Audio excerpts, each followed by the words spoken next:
ஹல்லேலூயா. நானும் ஆண்டவரும். அப்படியே ஒரு நிமிஷம் மனசுல கொண்டு வருவோமா? நானும் ஆண்டவரும். ஆண்டவரே, எனக்கும் இந்த பக்தி வைராக்கியத்தை கொடுப்பீரே, ஆனால் உமக்காக நான் நினைச்சிருப்பாங்க, உமக்காக நான் நினைச்சிருப்பாங்க. ஆண்டவரிடத்தில் சொல்லுவோமா? ஒளிமங்கே ஈரோடாச்சே முத்தமனே வாருமையா. ஒளிமங்கே ஈரோடாச்சே முத்தமனே வாருமையா. கடித்திரவு காத்திருப்போ, கடித்திரவு காத்திருப்போ. காருண்யனே கருணை செய்வாய், காருண்யனே கருணை செய்வாய். வாருமையா போதகரே, வந்தென்னிட கங்கேயேரோ. சேருமையா பந்தேல், சேருமையா பந்தேல். சிறியவரா எங்களிடம், சிறியவரா எங்களிடம். எங்களை நேசிக்கிறார்கள் ஆண்டவரே. மனமகிழ்ச்சியான இந்த நாளுக்காக வேலைக்காக நாங்கள் வீடுமான நிச்சயிக்கிறோம். எல்லாரும் பிறந்தார்கள், நானும் பிறந்தேன் என்பதற்காக எங்களை நீர் படைக்கவில்லை ஆண்டவரே. எல்லாருடைய பிறப்புக்கும் எங்களது பிறப்புக்கும் வித்தியாசம் உண்டு என்பதை உணர்ந்து கொள்ளும்படியாகத்தான் இப்படிப்பட்ட வாய்ப்புகளை நீ எங்களுக்கு தந்திருக்கிறீர்கள் ஆண்டவரே. அதை நாங்கள் தயவாய் பயன்படுத்திக் கொள்ள உதவி செய்யும். ஏனோ தானோ என்று அசட்டையாய் இந்த நாட்களை கழித்து விடாதபடி மிகுந்த கண்ணும் கருந்துமாய் எங்கள் ஒவ்வொருவரையும் நீ பாதுகாத்து வழிநடத்தி உற்சாகப்படுத்தி காத்துக் கொள்வீராக. தொடர்ந்து நீர் எங்களோடு கூட பேசும். இயேசுவின் நாமத்தில் ஜெபிக்கிறோம் வல்லமையுள்ள பிதாவே, ஆமென். பிரியமானவர்களே, நேற்றைய தினத்திலே அக்காவுடைய அந்த சாட்சியை கேட்டு இன்னொரு அக்கா நாங்களும் இந்த இடத்துல ஊழியத்துக்கு உதவி செய்ய முன்வருகிறோம் என்று வந்திருக்கிறாங்க. நாளை தினத்தில் அந்த அக்காவுடைய பெயரை உங்களுக்கு கண்டிப்பாக அறிமுகப்படுத்துகிறோம். இப்படி ஏதாயிலும் ஒரு விதத்திலே ஆண்டவருக்காக செயல்பட செயல்பட செயல்பட நாமும் நமது சந்ததிகளோ 1000 தலைமுறை மட்டும் ஆசீர்வதிக்கப்படுவோம். ஹல்லேலூயா. 1000 தலைமுறை மட்டும். நம்ம இந்த உலகத்துல உருப்படாத உலகத்தை பார்த்து பார்த்து பார்த்து பார்த்து ஐயோ இவன் விழுந்துட்டான், அவன் விழுந்துட்டான், அவன் விழுந்துட்டான், அவன் விழுந்துட்டான், ஆனா நான் மாத்திரம் நிக்கவா போறேன் அப்படின்னு நினைச்சு நம்மளும் விழுந்து விழுந்திருக்கிறோம். தயவு செய்து உற்சாகத்தை கொடுக்கிற ஆண்டவரை மாத்திரம் பார்த்து கொண்டே இருப்போமையானால் மகிமையாய் கர்த்தர் வழி நடத்துவார். அக்கா சொன்னதை எத்தனை பேர் உன்னிப்பா கவனிச்சீங்கன்னு தெரியல. தயவு செய்து நீங்க குறிப்பெடுத்துக்க. ஏன்னா அவ்வளவு தூரம் அக்கா உட்கார்ந்து மனக்கிட்டு ஏராளமான காரியங்களை ஆயத்தப்படுத்தியது மாத்திரமல்ல, இங்க வந்து நின்று பேசி பார்த்தா தெரியும். தெரியுமா நான் ஏன் நிக்கிறேன்னு? இந்த இதை பிடிச்சிட்டு நிக்கிறேன். ஆமா, பில்டிங். ஆமா, அது அப்படி இருந்து பார்த்தா தெரியும், விளையாட்டு இல்ல. ஆண்டவருக்காக அக்கா அவ்வளவு பிரயாசம் எடுத்து செய்கிறார்கள். அதை நம்ம செய்யும்போது அதனால நான் என்ன சொல்றேன்னா, நம்ம என்ன பண்ணனாலும் நம்ம ஆண்டவர் பார்த்துக்கிட்டே இருக்கிறார். இவ்வளவு சின்ன காரியத்தை கூட இவ்வளவு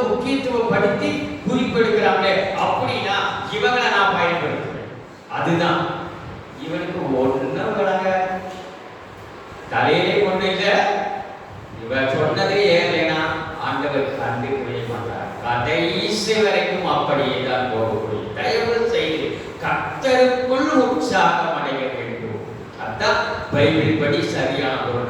ஆண்டவருக்குள் உற்சாகம் அடைகிறவர்களை கர்த்தர் மகிமையாய் உயர்த்தி அவர்களை ஏகப்பட்ட காரியங்களுக்கு பயன்படுத்தி கொண்டே இருப்பார். அதை தயவு செய்து மைண்ட்ல பதிய வைத்துக் கொண்டீங்கன்னா நிச்சயமாகவே ஆண்டவர் என்ன செய்வார்? வழி நடத்தி காத்துக் கொள்வார். இதுல பாருங்க, இந்த எகோ என்கிற ஒரு அரசனை பற்றி தான் இந்த இடத்துல சொல்லப்பட்டிருக்கிறது. அவன் சொல்றான், இன்னொரு ஆளுகிட்ட பார்த்து, நீ என் கூட வா, வந்தேனா எங்க வீடு எவ்வளவு பெரிய வீடுன்னு பார்ப்பேன், என்ன டைல்ஸ் போட்டிருக்குதுன்னு பார்ப்பேன், எப்படி எல்லாம் டிசைனா பண்ணிருக்கிறாங்கன்னு பார்ப்பேன்.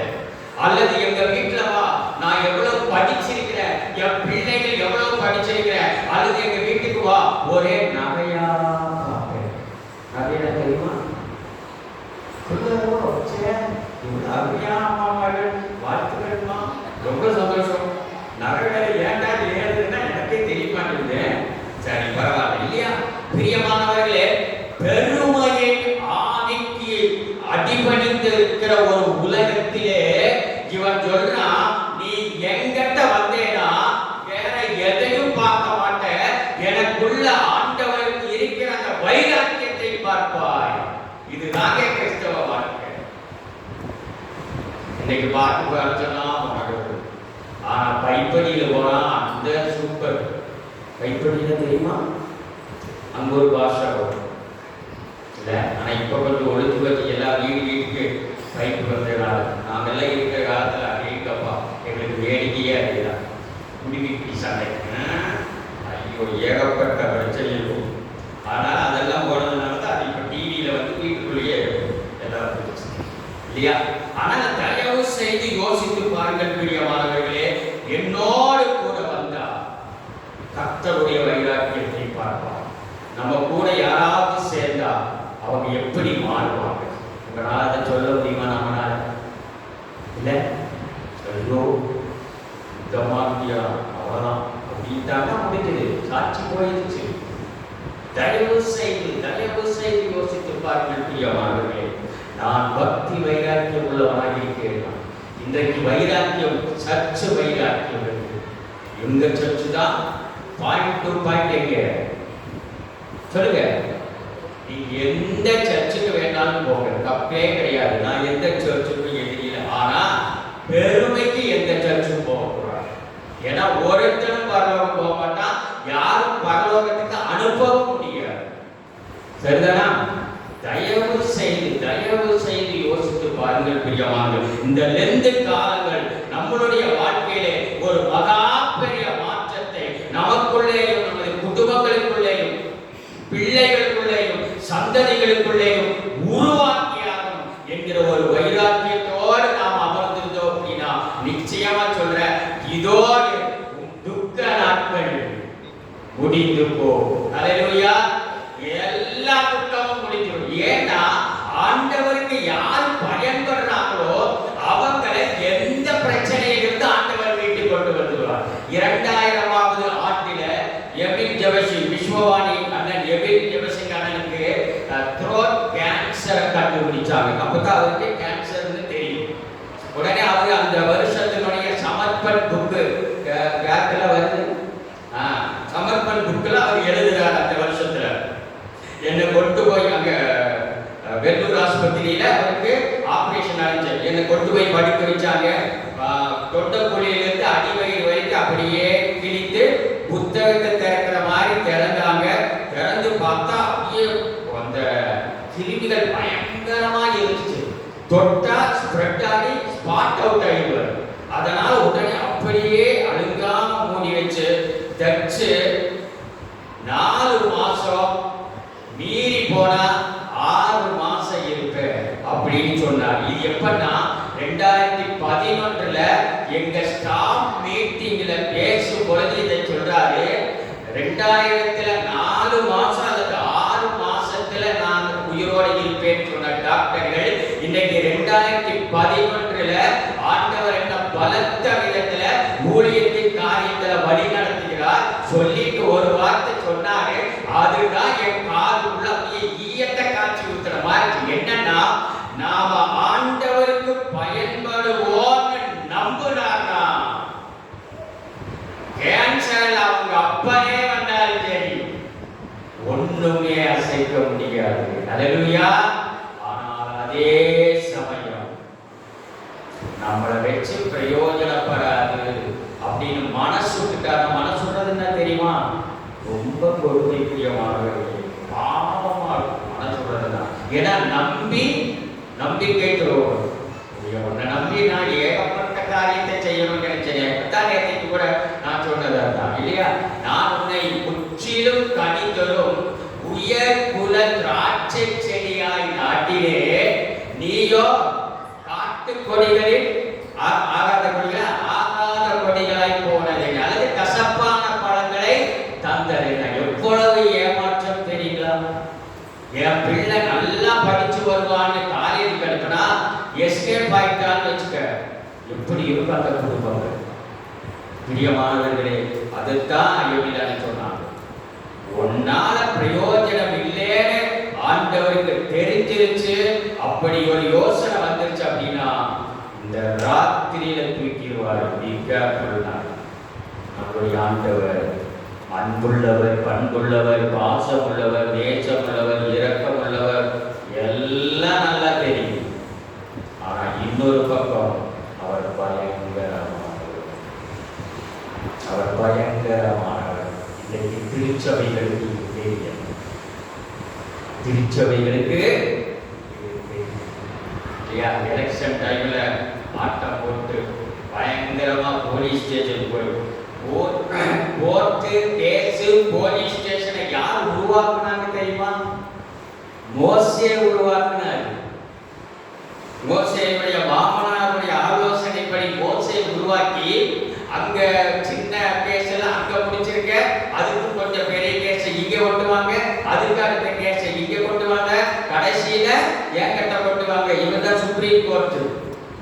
இப்ப நம்ம அவங்களுக்கு ஆலோசனை சொல்ல வேண்டிய அப்படின்னு யாரு? போலீஸ், கோர்ட்டு, வக்கீல், இவங்க எல்லாம் நம்ம கிட்ட வந்து ஐயா எங்களுக்கு ஆலோசனை கொடுங்கன்னு கேட்க வேண்டிய ஒரு காலகட்டத்துல கேவலம் நாம அந்த ஆளுகிட்ட போய் நியாயத்துக்கு நிற்கிறோம்.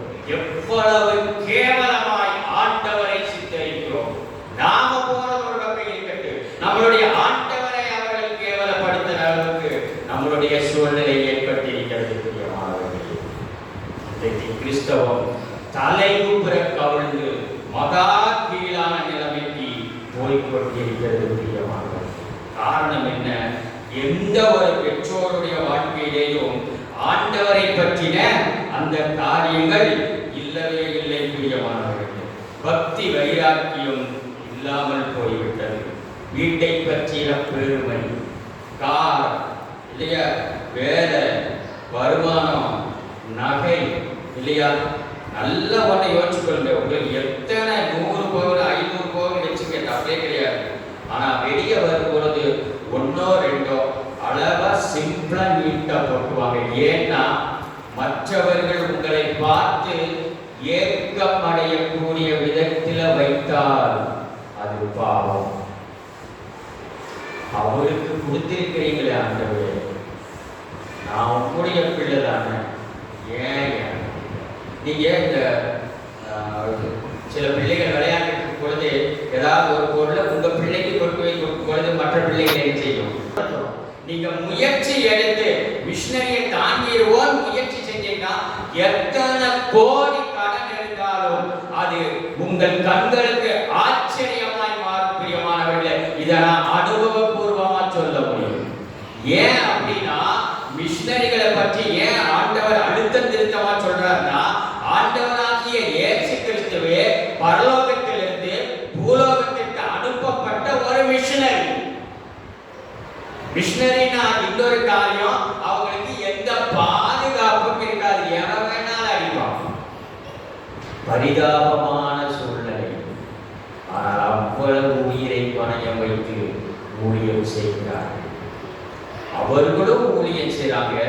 நாமும் கிறிஸ்தவங்க, ஆனா நமக்கு எந்த கஷ்டமும் இல்லை, ஆனா ஆண்டவர் என்ன ஆசீர்வதிப்பாரா என்று என்னைக்காவது ஒரு நாள் யோசிச்சிருக்கிறோமா?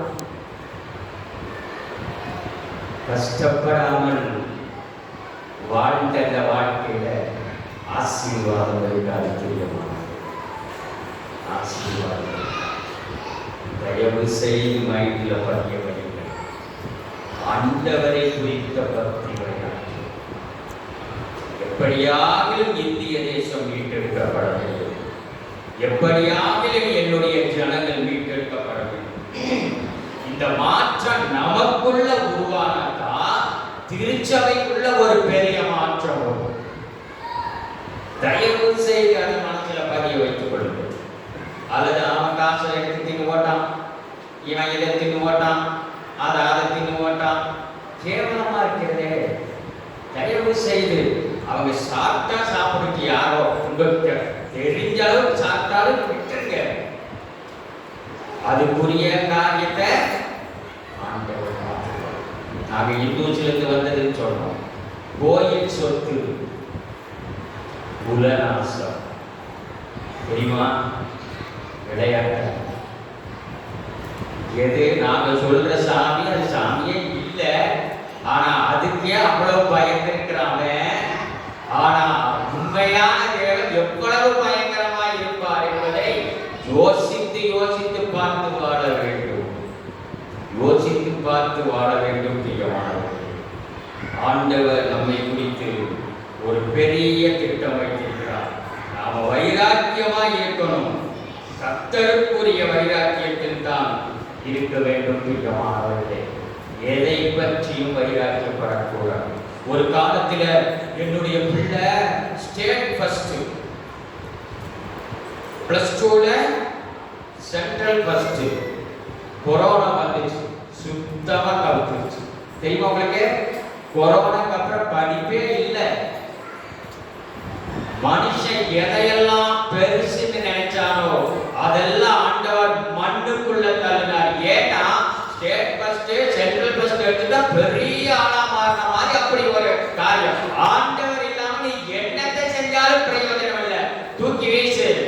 வீட்டுக்குள்ள வச்சாரு, ஒண்ணே இல்லை. எல்லாருமே பிச்சைக்காரனா மாறினாங்க. ஐயோ, நான் இவ்வளவு பெரிய வீட்டில் இருக்கிற இழுத்து சாத்து கடத்தை போட்டாங்களா, முடிஞ்சு போச்சு. பிரியமானவர்களே, மனித பெருமை ஒன்றுமே இல்லை. பெருமைப்படுறதுக்கு ஒண்ணுமே இல்லை. பிரியமானவர்களே, ஒன்னே ஒன்று, கிருபை. கிருபை கிருபையினால் தான் நின்று கொண்டிருக்கிறோம். கிருபையினால் தான் நின்று கொண்டிருக்கிறோம். அதை விட்டுட்டா அத்தனையும் என்ன ஆகிடும்? வீணடிக்கப்பட்டுவிடும். ஆனால் இன்னைக்கு எது கிருபை எது பெருமை தெரிய மாட்டேங்குது. ஒரு பெரிய பிரச்சனை. வால்பாறை பகுதிக்கு 2002-3 வருடங்கள் நான் வால்பாறை ஏரியாவில் விஸ்வவாணி ஊழியத்தை செய்து வந்தேன். அங்கே ஆனமுடி என்று சொல்லி ஒரு எஸ்டேட். யாரெல்லாம் வால்பாறை தெரிஞ்சவங்க? தேங்க்யூ. ஆனமுடி எஸ்டேட். அப்போ ஒரு அண்ணா அங்கிருந்து எனக்கு, நான் பொள்ளாச்சியில் அப்போ குடியிருந்தேன், ஃபோன் பண்ணிட்டு, தம்பி எங்க பாப்பாவுக்கு 6 வயசு, அதெல்லாம் வந்திருந்தாங்க. வந்து உட்காந்து உடனே சரி கடை முடிக்கணும். ஒரே பரபரப்பாகிடுச்சு. சிறுத்தேனே என்ன விளையாட்ட போட சொல்லி சொல்ற மாதிரி சொல்றாங்க. அப்போ என்னென்ன பண்றதுன்னு சொல்லிட்டு உட்காந்துட்டு கடை பார்த்துட்டு, சரி அந்த பொண்ணு பேரு அனுஷியா, குட்டி பாப்பா பேரு. நான் பொதுவாக போனேன், அந்த பாப்பாவுக்காக யாராவது ஒரு பெரியவங்க ஜோ பண்ணுங்க அப்படின்னு சொல்லிட்டு அப்புறம் மறுபடி மற்ற காரியங்களை செய்வது வழக்கம். அப்படி அவர்கிட்ட இந்த அனுஷியா பாப்பாவுக்காக யாராவது ஒருவர் ஜெபம் பண்ணு சொல்லி முடிக்கிறதுக்குள்ள ஒரு வயசான பாட்டிமா கணீர்னு தொடங்குச்சு. எனக்கு ரொம்ப பிடிச்சு. ஏற்கனவே 80 வயசு இருக்கு அந்த பாட்டிமா, நல்ல ஒல்லியா ஸ்ட்ராங்கா இருக்கு. உடனே கணீர்னு தொடங்குச்சு. தொடங்குனது எனக்கு ரொம்ப சந்தோஷம். ஆனா 6:20க்கு தொடங்கின ஜெபம் 7:50க்கு முடிச்சு. 56 எஸ்டேட் கம்மியமா, 56 எஸ்டேட். அந்த மேஸ்திரியை ஆசீர்வதியும், அந்த ஃபீல்ட் ஆஃபீஸரை ஆசீர்வதியும், அந்த காட்டு வேலையை நடத்தியோ அந்த லைட்டிங்கை ஒன்னு நம்ம விட்டு அப்படியே சோலையாரை ஆசீர்வதியும், உருளிக்கல்லை ஆசீர்வதியும். ஒரே ஜெபம். நமக்கு 2 நிமிஷம் ஜெபம் போச்சு. அதுக்கப்புறம் நமக்கு அப்படியே அவ்வளவுதான். நமக்கு யாராச்சும் ஜெபம் பண்ண வேண்டியதாயிடுச்சுன்னு அந்த மாதிரி ஆயிடுச்சு. சரி, எல்லாம் முடிச்சிட்டோம். அப்புறம் அடிச்சு முடிச்சுட்டு ஸ்தோத்திரம் மாத்திரம் ஆமேன்னு சொல்லிட்டு வெட்டியும் வெட்டாம எல்லாம் திரும்ப கட்டக்கட கடை ஓட்டு. ஏன்னா நான் அங்கிருந்து மறுபடியும் வால்பாறைக்கு வரணும். அதனால அப்படியே எழுந்து ஓடி வந்துட்டோம். மறுபடியும் அடுத்த நாள் மத்தியான நேரம் அதே எஸ்டேட்டுக்கு நான் போயிருந்தேன். போயிட்டு ஒரு அக்கா கிட்ட, அக்கா இங்க ஒரு பாட்டிமா நேரத்துக்கு ஜோ பண்ணாங்கல்ல, அந்த பாட்டிமா வீடு எது? அந்த ராட்சசியா? அப்படியே கேட்டுச்சு. பிரியமானவர்களே, அந்த அம்மா வாயிலிருந்து வர்ற வார்த்தைகள் பயங்கரமாக இருக்கு. எவ்வளவு விளையாட்டாக மாறிப்போகிறது. நான் ஜெபிக்கிற ஜெபத்திற்கும் எனக்கும்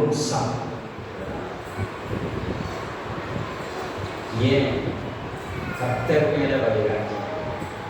சும்மா அப்படியே போகும். நல்ல ஒரு வாய்ப்பை எங்களுக்கு கொடுத்திருக்கிறீங்கப்பா, இதை நாங்க மிஸ் பண்ணிடக்கூடாது. அந்த நானும் கர்த்தருக்குள்ள வருவேன். எந்த இந்திய தேசத்தையும் நான் கர்த்தருக்குள்ள கொண்டு வருவேன். அதுக்கு நானும் என் வீட்டார் போகின்றார் உண்மை சேவிப்போம். ஆண்டவரே, அந்த மனநிலையோட நம்ம எப்படி போக முடியுமானவர்களே? 2026ஆவது ஆண்டின் லெந்து நாளின் 2வது நாள் எனக்கு ஒரு மகிமையான ஒரு நாளாக இருக்க ஆண்டவர் எனக்கு பலன் தாரும் என்று சொல்லி கண்டிப்பாக கேட்டிருக்க பிரியமானவர்களே, கண்டிப்பாக கேட்டுட்டு வெளியில போகும் பொழுது நீங்களே வந்து ஒவ்வொரு அந்த உண்டியல் பாக்ஸ் இல்லாதவங்க வாங்கிக்க, இருக்கிறவங்க இன்னும் யாருக்காவது கொடுக்கக்கூடியவங்களா இருந்தீங்கன்னா அதை வாங்கிக்க. கண்டிப்பா கர்த்தர் மகிமையாய் வழி நடத்தி காத்துக் கொள்வார். எங்களை நேசிக்கிற அன்புள்ள ஆண்டவரே, மனமகிழ்ச்சியான இந்த நாளுக்காக வேலைக்காக நாங்கள் உமக்கு மீண்டுமா நன்றி செலுத்துகிறோம். நீ என் கூட வா.